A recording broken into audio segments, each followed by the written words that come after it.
Mr. President, on Apple, you said this morning that if they don't make their iPhones in the U.S., you're going to hit them with a 25% tariff. Right. Do you have the power to tariff one single company? And why would you want to hurt an American company in that way? It would be more. It would be also Samsung and anybody that makes that product. Otherwise, it wouldn't be fair. So anybody that makes that product, and that'll start on, I guess, the end of June. It'll come out. I think we have that appropriately done by the end of June. So if they make that product. Now, again, when they build their plant here, there's no tariff. So they're going to be building plants here. But I had an understanding with him that he wouldn't be doing this. He said he's going to India to build plants. I said, that's okay to go to India, but you're not going to sell into here without tariffs. And there it is. If you're one of the very small minority of Americans who uses, what's that product again? Oh, right. A cell phone, get ready to pay more. Why? Because Donald Trump is under the assumption that Apple is going to move manufacturing right to the United States. Now, to be clear, they won't, because if you think that tariffs are going to make these phones expensive, you can't imagine what they would cost if they were actually manufactured inside of this country. And so, in effect, the only practical result of these tariffs, knowing that Apple isn't going to produce them inside of America, is that iPhones will be more expensive along with Samsung phones and any other comparable products. Just one more product being targeted as Donald Trump's war on American consumers. But still, that didn't stop him from barreling ahead. What makes you confident, sir, that Apple can build in the United States at a price that American consumers? Oh, they can. No, they can. And a lot of it's so computerized now. These plants are amazing if you look at them, but they can do that. And actually, as you know, Apple's coming in with $500 billion.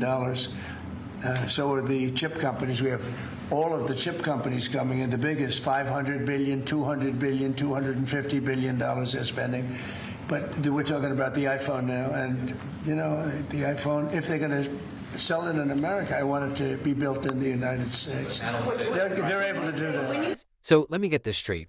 His red line here is that he wants iPhones to be made in the United States. According to analysts, a fully made-in-the-USA iPhone would cost $3,500, up from just over $1,000. In other words, you're seeing a more than 300% price increase. So either way, Trump will absolutely ensure that you pay more, either thanks to the tariffs that he's imposing that won't reshore Apple manufacturing and instead just make your phones more expensive because of that import tax, or because Apple does reshore manufacturing here in the U.S., and then you're left paying a 300% premium to account for the increases in labor costs.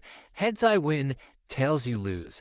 And as it relates to those tariffs, Trump actually just issued a major concession. When you say that Walmart should eat the cost of the tariffs, is that an acknowledgement that it is U.S. companies that bear the brunt of tariffs, not foreign countries? Sometimes the country will eat it, sometimes Walmart will eat it, and sometimes there'll be something to pay, something extra. Sometimes Walmart will eat it? Sometimes there will be something extra to pay? Hold on. I'm sorry, but what?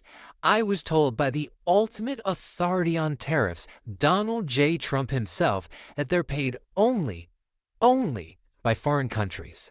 We're going to be a tariff nation. It's not going to be a cost to you. It's going to be a cost to another country. I heard Kamala the other day, Comrade Kamala, she said, oh, if you do that, he's raising your taxes. No, no, no. I'm not raising your taxes. I'm raising China and all of these countries in Asia and all over the world, including the European Union, by the way, which is one of the most egregious. Yeah, thank God we don't have Comrade Kamala bringing her communist ideas into the Oval Office, like the suspension of habeas corpus and due process, the arresting of judges, the disappearing of political opponents, the banning of books, and the acceptance of foreign gifts for preferential treatment. I mean, could you imagine if she turned the United States into some extremist hellscape? Haha. Phew. But back to the tariffs, Donald Trump had promised us that they would absolutely be paid by foreign countries. So why suddenly is the onus going to be on companies like Walmart, or worse, American consumers?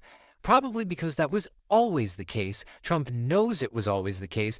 Anyone who's ever taken freshman-level economics knows it was always the case. And soon, every single American consumer is going to realize that it was always the case because they're going to see their own prices surge. And so now comes the part where Trump tries to slowly backtrack on his own promises and his own policies in an effort to mitigate some of the inevitable damage.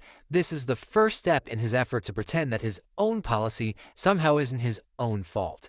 But all is not lost, because while prices might be rising for roughly 350 million people, at least one person is much better off. And frankly, it's the only person who truly matters. Tonight was Trump's big crypto dinner. He hosted the top 220 investors in his meme coin at his golf club in Virginia. These people gave Trump's business a combined $394 million for this dinner in one night. Seats went from $55,000 to $37 million a pop.